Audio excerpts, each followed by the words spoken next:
ನಿಂಗ್ ಗೊತ್ತಾ, ರಾವ್ ಪರಿವಾರದವರ ಏಕೈಕ ವಾರಸುದಾರ ಅಕ್ಷತ್ನ ಸಂಬಂಧ ನಿಂಗೋಸ್ಕರ ಬಂದಿದೆ. ಅಕ್ಷತ್ ನನ್ನ ತಂಗಿ ಸ್ವಪ್ನಳ ಬಾಯ್ ಫ್ರೆಂಡ್. ನಾನು ಈ ಮದ್ವೆ ಸಾಧ್ಯ ಇಲ್ಲ ಅಂದೆ.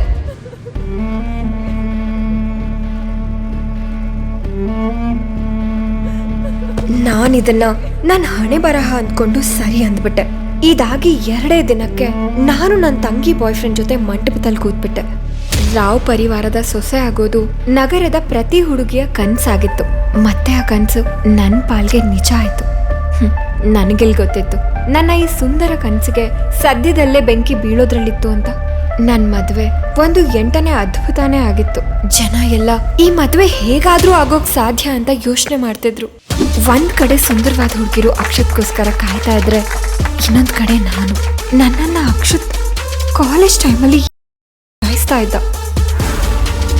ಅಕ್ಷತ್ನ ಮುಖದಲ್ಲೇ ಕಾಣ್ತಾ ಇತ್ತು ಅವನಿಗೆ ಮದ್ವೆಯಿಂದ ಸ್ವಲ್ಪನೂ ಖುಷಿಯಾಗಿಲ್ಲ ಅಂತ. ಅವನೀಗಾಗ್ಲೇ ಯೋಚನೆ ಮಾಡ್ಕೊಂಡ್ಬಿಟ್ಟಿದ್ದ, ಮದ್ವೆ ಏನೋ ಅವನ ತಾತನ ಒತ್ತಾಯಕ್ಕಾಗಿದ್ದ ಅಷ್ಟೇ. ಆದ್ರೆ ಮದ್ವೆ ಆದ ತಕ್ಷಣನೇ ಅವನು ಹೈಯರ್ ಸ್ಟಡೀಸ್ ನೆಪ ಹೇಳಿ ಬೆಂಗಳೂರು ಬಿಟ್ಟು ಹೋಗೋಕ್ಕೆ ಡಿಸೈಡ್ ಆಗಿದ್ದ.